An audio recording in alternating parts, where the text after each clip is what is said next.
नमो भगवते वासुदेवाय.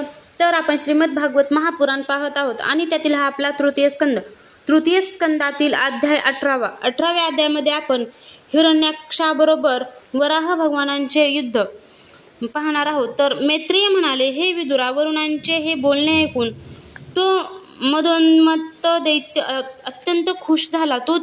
तू त्यांच्या हातून मारला जाशील या त्यांच्या बोलण्याकडे लक्ष न देता नारदांना श्रीहरींचा ठाव ठिकाणा विचारून तो तात्काळ रसातळात पोहोचला.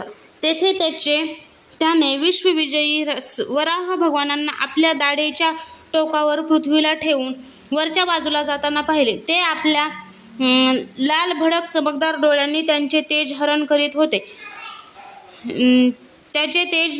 करीत होते. त्यांना पाहून तो खदखदा हसू लागला आणि म्हणाला, अरे, हा जंगली पशु इथे पाण्यात कोठून आला?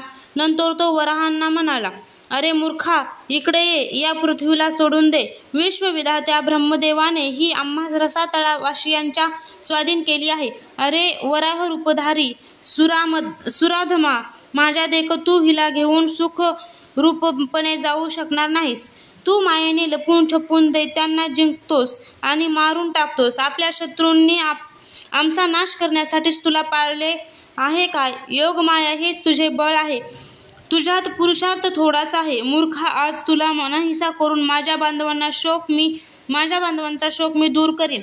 जेव्हा माझ्या हातातून केवळ सुटलेल्या गदेच्या प्रहाराने डोके फुटून तू मरून जाशील, तेव्हा तुझी आराधना करणारे जे देव आणि ऋषी आहेत ते सर्वजण मुळे तोडलेल्या झाडाप्रमाणे आपोआपच नष्ट होऊन जातील.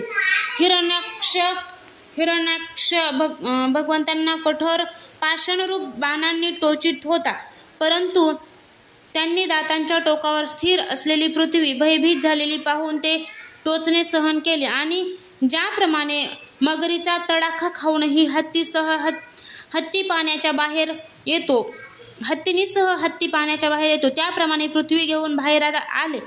जेव्हा हिरण्याक्षाने दिलेल्या आव्हानाला प्रत्युत्तर न देता ते पाण्याच्या बाहेर येऊ लागले, तेव्हा मगर ज्याप्रमाणे हत्तीचा पाठलाग करते, त्याचप्रमाणे पिवळे केस आणि तीक्ष्ण दाढांच्या त्या दैत्याने त्यांचा पाठलाग केला. आणि वज्राप्रमाणे तीक्ष्ण स्वरात तो म्हणू लागला, निर्लज्ज दुर्जनांना न करण्यासारखी गोष्ट कोणती आहे?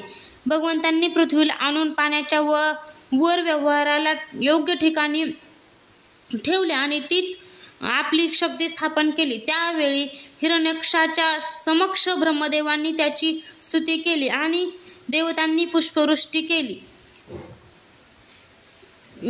तेव्हा भली मोठी गदा घेऊन आपला पाठलाग करणाऱ्या, सोन्याचे अलंकार आणि अद्भुत कवच धारण केलेल्या, तसेच कठोर शब्दांनी एकसारखे मर्मभेदी घाव घालणाऱ्या हिरण्याक्षाला अत्यंत क्रुद्ध श्रीहरी हसत हसत म्हणाले. श्री भगवान म्हणाले, अरे, तुझ्यासारख्या कुत्र्यांना शोधित फिरणारे आम्ही खरोखरीच जंगली प्राणी आहोत. अरे दुष्टा, तुझ्यासारख्या मृत्यूपाशात अडकलेल्या जीवांच्या आत्मस्तुतीकडे वीर पुरुष लक्ष देत नाहीत.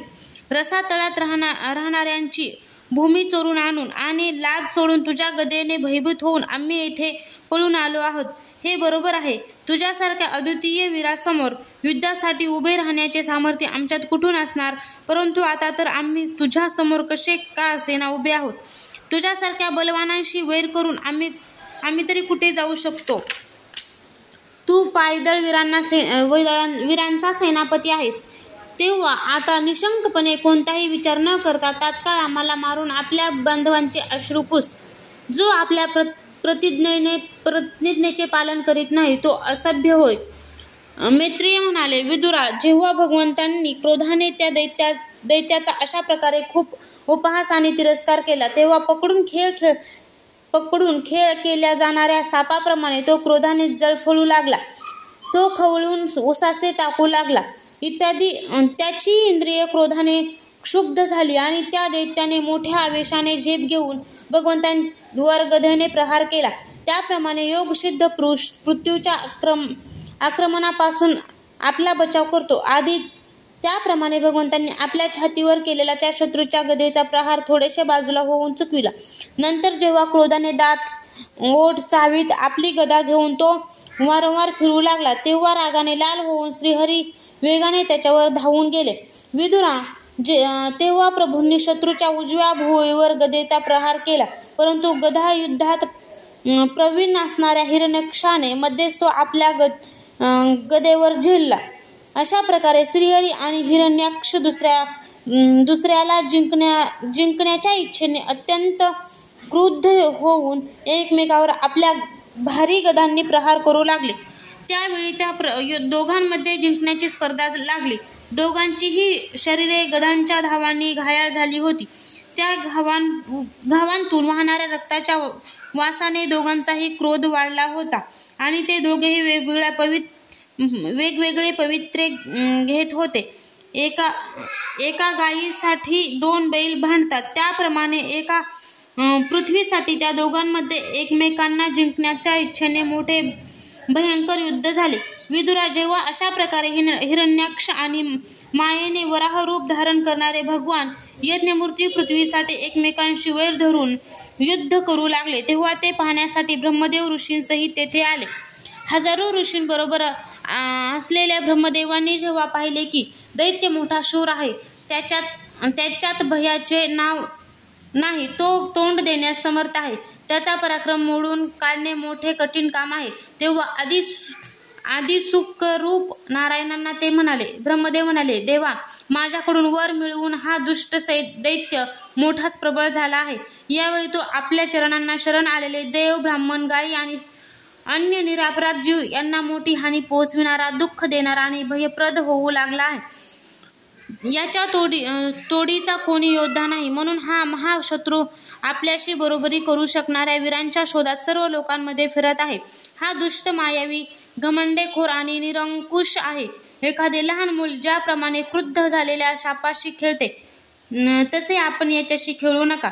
देवा, अच्युता, जोपर्यंत हा भयानक दैत्य आपली वेळ आपल्यावर आल्यावर अत्यंत प्रबळ होत नाही, त्या अगोदरच आपण आपल्या योगमायेचा स्वीकार करून या पाप्याला मारून टाका. प्रभो, पहा, लोकांचा संहार करणारी संध्याकाळची भयंकर वेळ येऊ लागली आहे. सर्वात्मन, आपण अगोदरच या असुराला मारून देवांना विजय मिळवून द्या. यावेळी अभिजित नावांचा मंगलमय मुहूर्ताचा योग आला आहे, म्हणून आपण आपले सुहृदय असलेले आमचे कल्याण करणारी ताबडतोब या दुर्जय दैत्याला मारून टाका. प्रभो, याचा मृत्यू आपल्या हातूनच होणार आहे. आमचे मोठे भाग्य आहे की हा स्वतः कालरूप असलेल्या आपल्या जवळ आला आहे. आपण आता युद्धात बलपूर्वक याला मारून लोकांना शांती मिळवून द्या.